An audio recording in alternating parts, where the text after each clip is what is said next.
Prochim Abbaim Rabotai, parmi les éléments de la Teshuvah, Rambam il rapporte, et c'est écrit clairement dans la Torah, c'est le vidouille.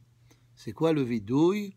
Le vidouille, ça veut dire confesser et accepter que nous avons fait des averot, et on prend des résolutions de ne plus faire ces averot. Comme le pasuk qui dit Mechase pesha'av lo yatzliach. Celui qui ne reconnaît pas ses fautes, il ne va pas être béni devant Akadosh Baruch Hu. Et par contre, umode ve'ozev yeruham. Mais celui qui reconnaît ses fautes, alors à ce moment-là, il est devant Akadosh Baruch Hu, il est apprécié umode ve'ozev yeruham. Et comme David Amelech, il a dit Ve'hatati negdi tamid. Et la faute que j'ai fait, ou les fautes que j'ai fait, ils sont toujours présents devant mes yeux, de manière à ce que il doit faire teshuva. Alors le vidouille, c'est un ingrédient important, comme c'est marqué Ve'idvaddu et hatatam, comme la Torah elle nous dit. Et c'est pour ça que Hachamim, ils ont instauré le vidouille dans la prière. Il y a ceux qui font le vidouille shahrit le matin, il y a ceux qui le font aussi à minha, où on lit le texte du vidouille. Et Hachamim, si vous avez remarqué, ils ont instauré concernant le vidouille tout d'abord de le faire à voix basse. Quand on dit Hacham, nous, Bagad, nous, Gazal, nous, il faut faire ça à voix basse et non pas à voix haute, parce que à voix haute, Megale Pesha'av, ça veut dire c'est une chutzpah de dire ses péchés devant tout le monde. Les péchés que la personne elle fait, c'est juste entre elle et Akadosh Baruch Hu, et c'est pour ça qu'il faut faire le vidouille à voix basse, et c'est pour ça aussi on frappe notre cœur, hein? On dit Hacham, nous, Bagad, nous. Pourquoi? Comme la Torah le dit, Velo taturu ahare levavchem ve'ahare enechem. Hachamim disent que le cœur, c'est lui la source, des fois, de la avera, parce que le cœur, il désire, les yeux regardent, le cœur, il désire, et le corps, gomer et tamaase. Alors c'est pour ça qu'on frappe notre cœur, comme pour ainsi dire que c'est toi qui étais la cause, hein? Et le contraire, maintenant, il faut utiliser le cœur pour faire des mitzvot. C'est pour ça qu'on frappe notre cœur. Et aussi, si vous avez remarqué, Hachamim, ils ont instauré le vidouille en forme de Aleph Bet. Hein? C'est comme Hachamnu, c'est Aleph, Bagadnu, Bet, etc. De manière à ce que c'est facile de se rappeler le vidouille par cœur, tout en suivant même si on n'a pas un livre devant nous, si on connaît l'ordre de l'alphabet en hébreu, à ce moment-là, on peut dire le vidouille, même sans sidour. Et l'idée derrière ça, c'est comme on a dit, que la personne, étant donné que c'est une prière très importante, la personne, elle doit toujours faire le vidouille pour se faire pardonner, et c'est mieux si la personne, elle connaît le vidouille par cœur. Aussi, Hachamim, ils disent, pourquoi le alphabet, le vidouille, il suit le alphabet? Parce que à chaque fois qu'on fait un péché, hein, alors on abîme, aussi pgam, dans les lettres de l'alphabet à chaque fois qu'on fait un péché.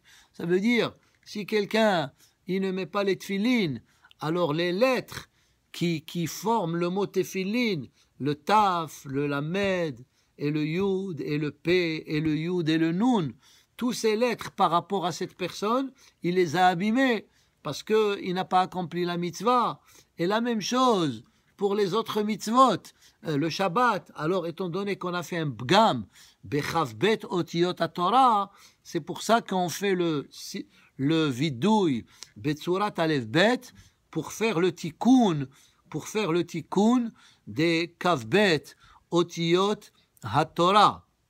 Et d'ailleurs, le vidouille, le jour de Yom Kippour, on le dit 26 fois. Keminyan Shem Havaya. Encore une autre idée sur le vidouille. Hachamim, ils l'ont instauré au pluriel. C'est pas au singulier. On ne dit pas hatati, bagadti, aviti, mais on dit achamnu, bagadnu, gazalnu au pluriel. Ça veut dire ici aussi, parce que peut-être des fois une personne, elle va dire gazalnu, elle dit mais moi j'ai jamais volé. Tout d'abord, Hachamim ils disent que tous ces mots-là, ils ne représentent pas juste une idée. Quand on dit gazalnu, ça peut représenter plusieurs choses. C'est pas juste gzelat mamon. Ça peut représenter si gonev da'ata biriod. Des fois, si tu trompes quelqu'un et lui il pense de toi quelque chose alors que c'est autre chose, alors tu es en train de voler son intelligence et tu es en train de déranger sa conscience. Alors la même chose, il y a aussi Gezelzman. Si quelqu'un, tu lui perds le temps, tu vas dans un magasin et tu ne veux pas acheter, juste tu casses la tête au propriétaire, peut-être entre-temps il va rater un autre magasin, ou bien des fois tu as acheté quelque chose et tu viens dans un autre magasin juste pour vérifier les prix, que tu t'es pas fait avoir, etc. Tout ça c'est Gazalnu, ou bien des fois Gezel Shena. Quelqu'un, tu le réveilles, il dormait, peut-être une fois qu'il s'est réveillé, il pourra plus se rendormir. Ça aussi, c'est Gezel. Il y a d'autres, et ainsi que tous les autres, il y a différentes manières de les interpréter. Alors, pourquoi il a été dit au pluriel? Parce que même si toi, tu n'as pas fait le péché, étant donné qu'un autre juif, il l'a fait, alors nous sommes liés les uns aux autres, comme le passouk le dit, c'est un concept très important dans le judaïsme. Kol Israël arevim zebazé. Nous sommes tous liés les uns aux autres. Alors si mon frère il a fauté, moi j'ai une certaine responsabilité par rapport à ça. Et pour conclure, il y a le Maggid Midouvne, il donne un exemple par rapport à un passouk qui est écrit dans le livre de Echa, où le prophète Yirmiya, il dit « Lama tuku tosifu sara ». Ça veut dire, vous frappez, mais vous continuez de faire du mal. Alors, vous frappez et vous continuez de vous faire du mal. C'est un passouk qui n'est pas clair. Alors, le Maggid Midouvne, que sa spécialité est de répondre à ce genre de questions bémachal avec des exemples. Il donne un exemple. C'est comme si on a par exemple un sac de blé ou un sac de sucre ou un sac de farine, hein, et il est déjà plein. Et disons, on veut ajouter encore un peu. Alors, qu'est-ce qu'on fait? On le bouge, on le tasse de manière à ce que le blé il descend un peu en bas et comme ça, il y a de l'espace dans le sac pour ajouter. Alors il dit la même chose, il dit Lamatuku, ça veut dire comme si le prophète Yirmiya, il dit au Béné Israël, vous n'êtes pas sincères, même quand vous faites les mitzvot.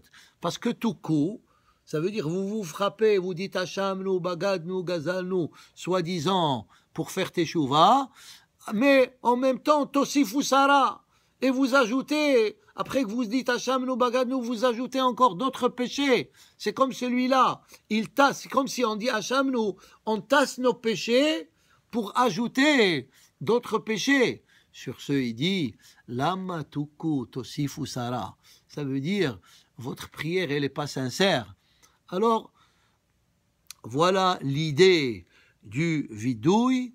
Et comme ça, comme il a dit David Amelech, Vehatati negdi tamid. Hein? Ça veut dire que toujours il faut se rappeler de nos fautes. Il faut oublier les bonnes choses que nous faisons, mais il faut se rappeler des averot que nous faisons, et pas le contraire.